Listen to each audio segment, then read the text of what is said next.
experience the interactive performance installations of Abraham Ferraro. Filmmakers Ira McKinley and Baldwin Suchak discuss their documentary Out of the Muck. And catch a performance from Deb Kavanaugh and Dandelion Wine. It's all ahead on this episode of AHA, A House for Arts. Funding for AHA has been provided by your contribution and by contributions to the WMHT Venture Fund. Contributors include the Leo Cox Beach Philanthropic Foundation, Chet and Karen Alpelka, Robert and Doris Fisher Melsardi, and the Robeson Family Foundation. At M&T Bank, we understand that the vitality of our communities is crucial to our continued success. That's why we take an active role in our community. M&T Bank is pleased to support WMHT programming that highlights the arts, and we invite you to do the same.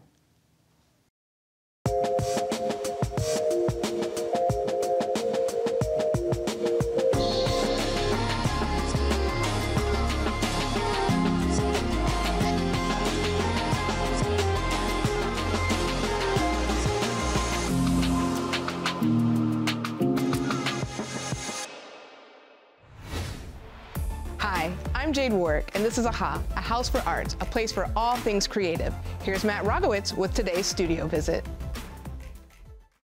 I'm in Albany, New York, about to look at the installations and performances of Abraham Ferraro. Let's go.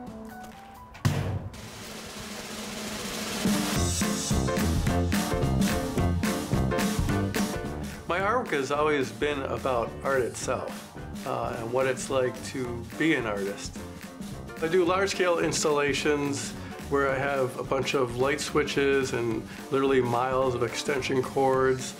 They light up art and not art signs. I've done performance work where there are literally tons of steel and wood, and there are these really laborious projects that boil down to the creation of a piece of artwork, like a drawing or a painting. I also make work that's more on the craftier side. I do these orbs that are incredibly detailed. I mean, I even consider house renovations to be artwork. This is the Flavor Space Saver.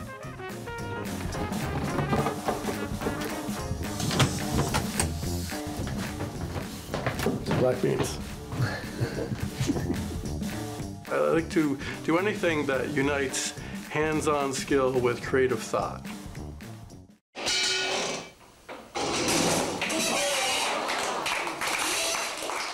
When I was making artwork in graduate school, I was making these pieces that involved a lot of interaction with the viewer. And at a certain point, it became obvious to me that the pieces were successful when I was around demonstrating them. So it became very obvious that I needed to be around and do a performance. And so the very first one that I was working on was the Knockout Artist.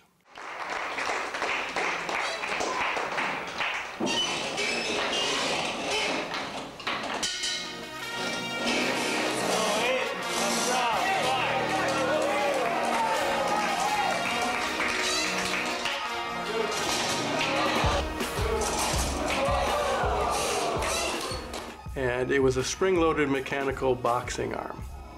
And originally I thought, wouldn't it be great if you came to my art show and there was this spring-loaded mechanical boxing arm that would threaten to punch you in the face as you walk by? Well, obviously, because legal reasons, that was a terrible idea. So then it became a natural that I was going to be the one who was going to get punched in the face by this spring-loaded mechanical boxing arm. And during the act of that, there would be these paintbrushes that would dangle below the boxing glove, and they would strike a canvas just as I was being punched in the face. And then over a 12-round match, I would create this abstract action painting. The boxing glove is actually left-handed, and so it's my alter ego. The Knockout Artist is essentially me. A lot of my work is autobiographical. When you're making artwork, you're always like in the process of beating yourself up. You're trying to create artwork, you're debating on whether or not it's good art or bad art, or if it's art at all. Are people gonna like it? So you're always in competition with yourself. The stationary climber was a 15-foot tall climbing tread wall. I would have these cables and pulleys hooked up to my arms, and so that would go back to a drawing table and it would pull a marker in the X or Y coordinate. And as I climbed the tread wall was connected to this drawing table, and it would spin the drawing table in circles. It would also push the climbing jig from the center of the circle to the outside. So you have these 4 different movements that would make this scribble line drawing. The performance pieces, a lot of them were actually really difficult to make.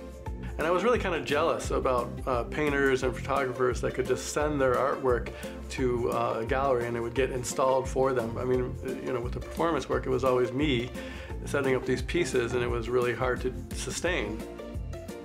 People look at the knock art artists and they're thinking, oh, that's really abusive, and why would you do that to yourself? Well, I mean, that was the easy part. I was struggling, and I was doing these really strenuous, laborious performances. In the end, you really only have this tiny little drawing to show for it.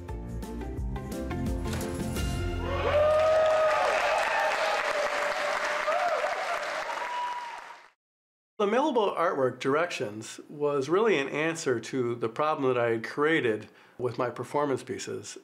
I really wanted a piece of artwork that was lightweight and easy to transport. Originally started in 2008 when I got into a show in Scotland. It was called In Transit, and it was all about how artwork gets from A to B. And so I thought, oh, I'll just make a funny looking box with holes in it and mail it to Scotland, and they'll take it right off the delivery truck and put it on a pedestal, and that's your piece. And I thought everyone was going to do that, right? So I went to go check out the show online, and to my surprise, no one else had done anything like that. And that's when I had that eureka moment. I'm like, huh, I'm onto something here. It wasn't long before I figured out how to make a bunch of pieces interconnect and turn into this monstrosity that it's become now. It's pretty much taken over my whole house. I do enjoy it, and I like to move around so that it stays fresh. I definitely am compelled to make artwork. I really need to build things. It is definitely the thing that has defined my life.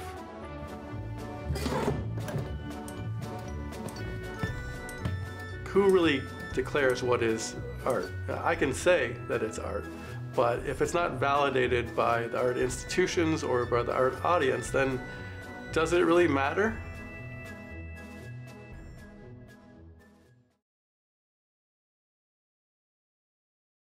Out of the Muck is a documentary by Ira McKinley and Baldwin Suchak. The film presents a portrait of the Dean family, longtime residents of the historic town of Pahokee, Florida, as they resist despair with love and forge their own unique narrative of Black achievement. I sat down with the filmmakers to discuss the film ahead of an upcoming screening at the Albany Film Festival. Perfect. Welcome, Ira and Baldwin, to House for Arts today. I'm really excited to talk to you guys about your film, Out of the Muck. One of the first things I want to dive in before we get too into the nitty-gritty with the film is, how did you both meet? Well, that's amazing. I came from out of Northampton, where I just was producer of the year for community television. Came back to Albany, and I wanted to do some projects. And Baldwin was just starting his youth effects program. And somebody said, well, you need to meet Baldwin. And you guys can work some things out, because I had a project that was in mind. This was like right before the Occupy movement started. So we're talking about 2009, 2010. He had the equipment where I didn't. You know what I'm saying? I had the knowledge and story that I wanted to tell and know how to use some of the cameras, but not as advanced as Baldwin was. So I sought him out. I've been making short documentaries. I'd made one feature at that point. But for me, it was really how committed he was about the story and passionate he was. That was like, okay, I'm definitely going to be, someone that's going to support and help you. And then as the project evolved, we became co-directors, and then we met Sam Pollard, who became our executive producer on that project. And it was kind of off to the races, and that was our first film, The Throwaways, that we finished in 2014. Let's talk a little bit more about your most recent film, Out of the Muck. What role did each of you play within it? Because you're co-directors. Right. So what did Ira do and what did Baldwin do? Yeah. Well, I mean, I'll start by just saying, I mean, my main role was to help bring this vision to life. You know, Ira had a very clear story of what he wanted to tell.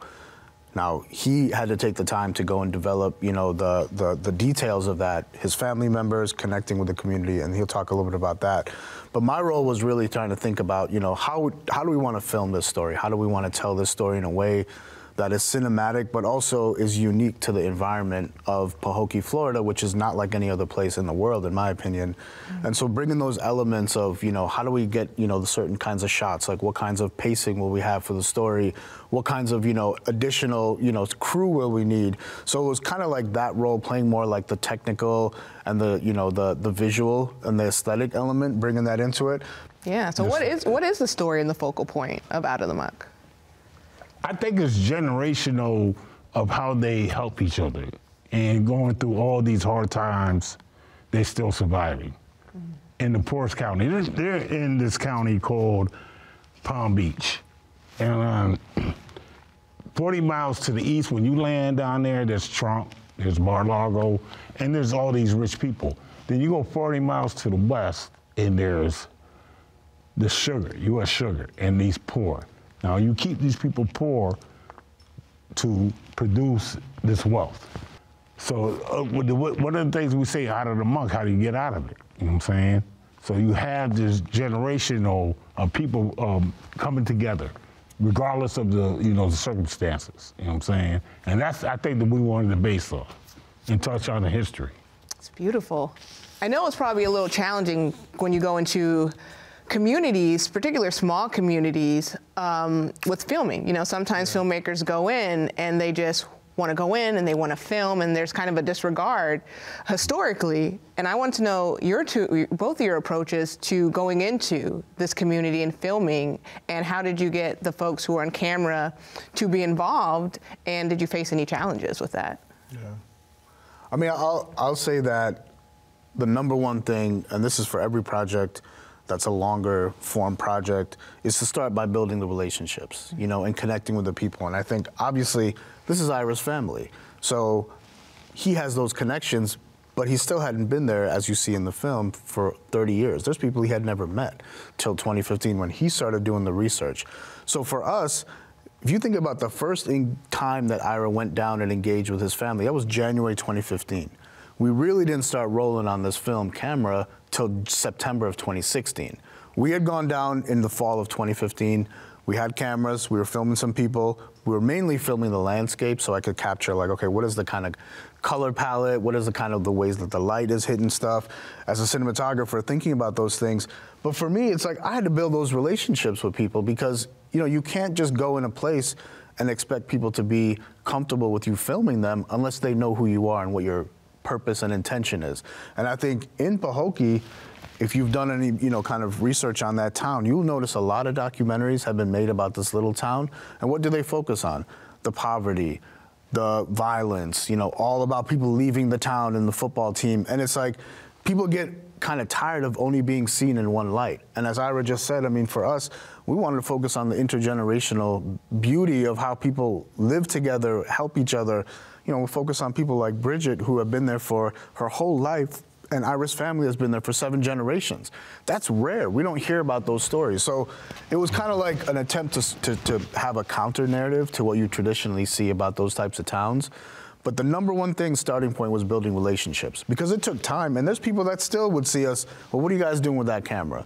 You know, who are you filming? And I think the football players and the young people, they love being on camera. So they were really into it, because they were like, oh, I want to be on camera, like, film me. You know, they want to kind of show out for that.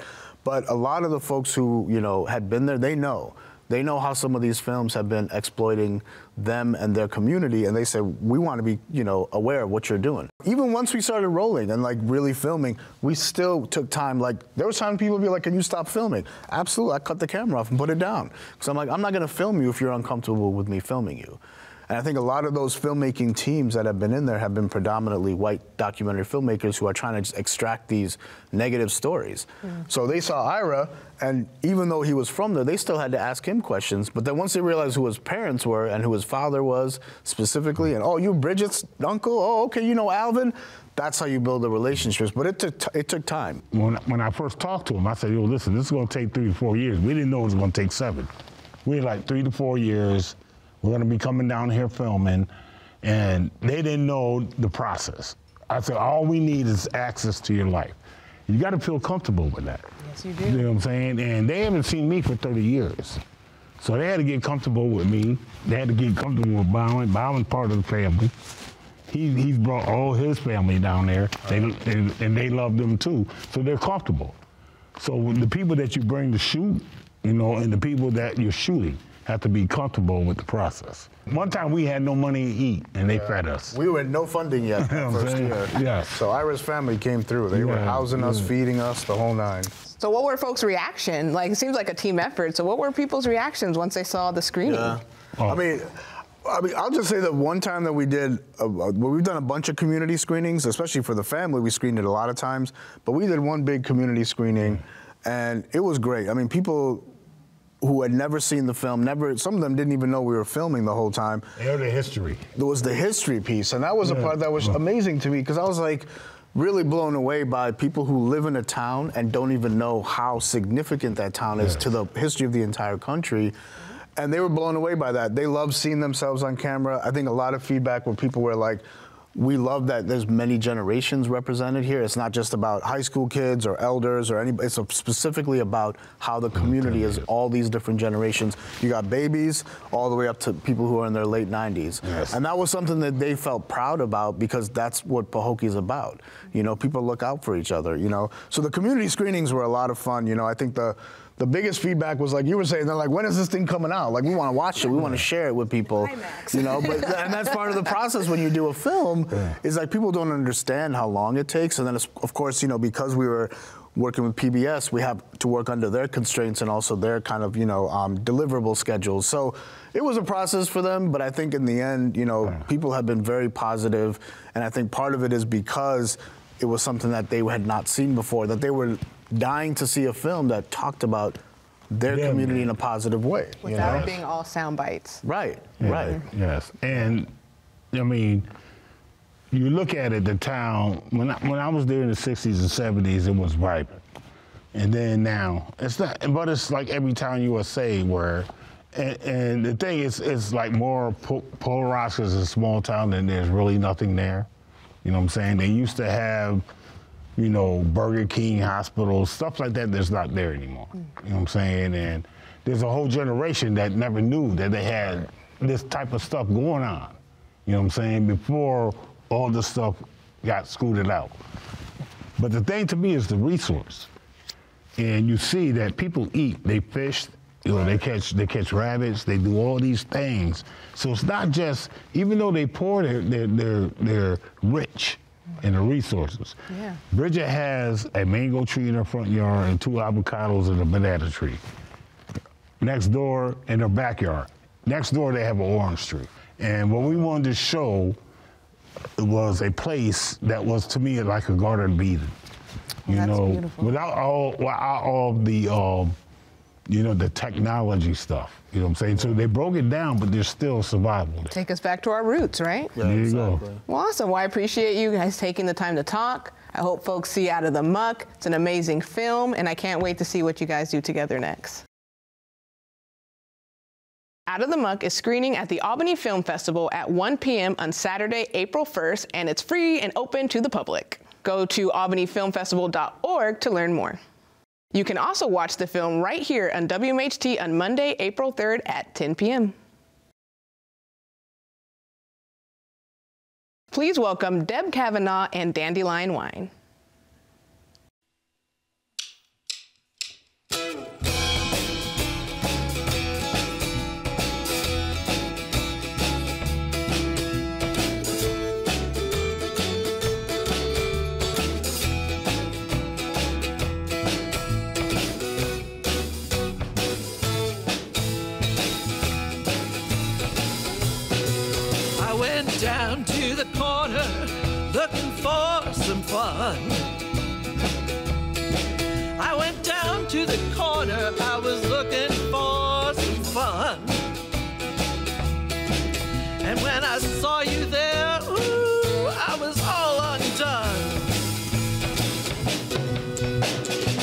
walked up and asked me, would I go for a ride?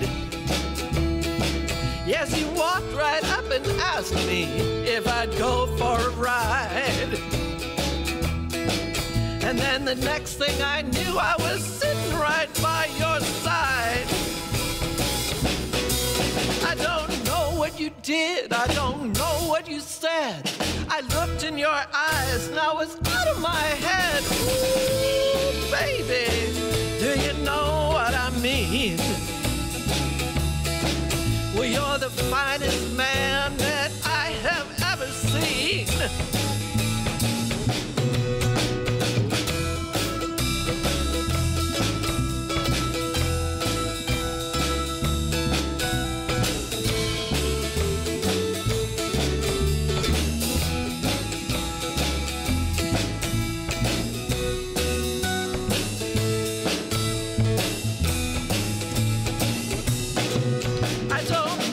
You did, I don't know what you said. I looked in your eyes and I was out of my head. Oh, baby, do you know what I mean?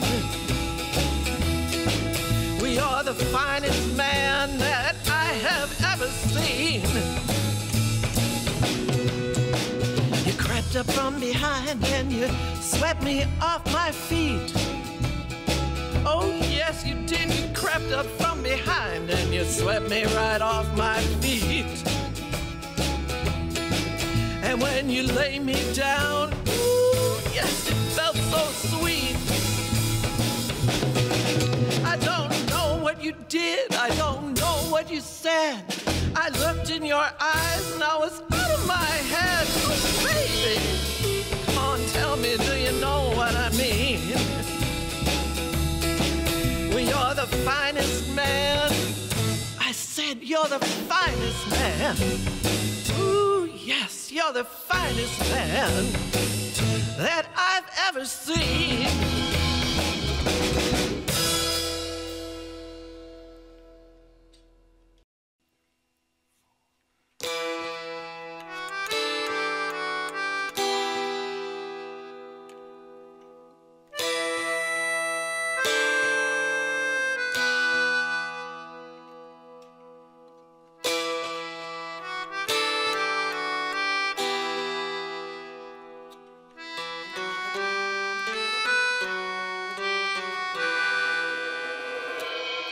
There are times in my life when I need stillness. Take a break from the noise and the crowd. When the leaves are dying and the air is chill and the darkness tries to wrap me in a shroud. Come with me, I want you by my side. In the darkness, we can shine. Come with me, together one more time. In the darkness, oh, we can shine.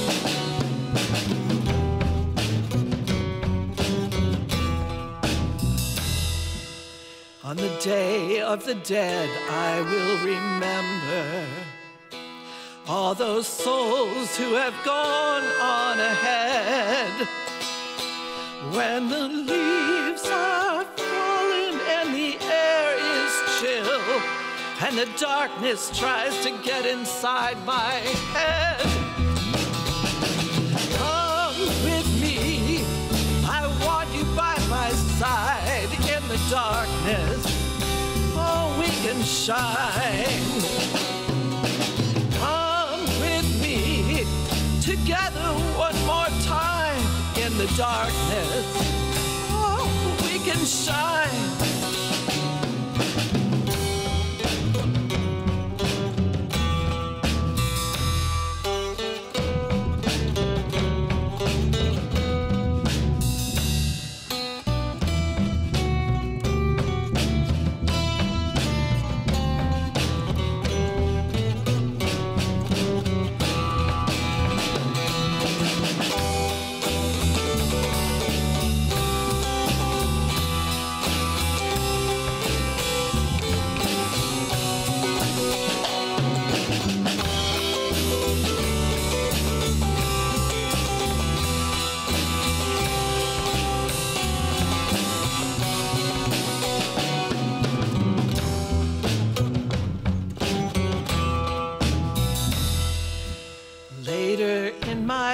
life, I hope I notice that my life wasn't wasted in the end. When the leaves are frosted and the air is chill, and the darkness lies in waiting to descend, come with me, I want you by my side in the darkness, oh, we can shine. Come with me, together one more time in the darkness, we can shine.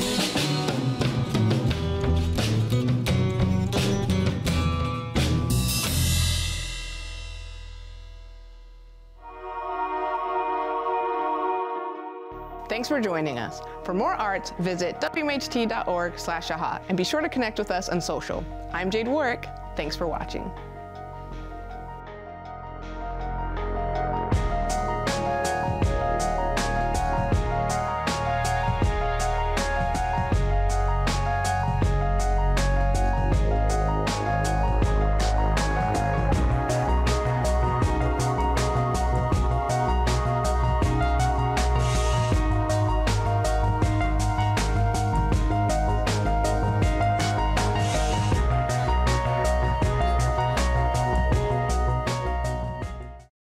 Funding for AHA has been provided by your contribution and by contributions to the WMHT Venture Fund. Contributors include the Leo Cox Beach Philanthropic Foundation, Chet and Karen Alpelka, Robert and Doris Fisher Melsardi, and the Robeson Family Foundation.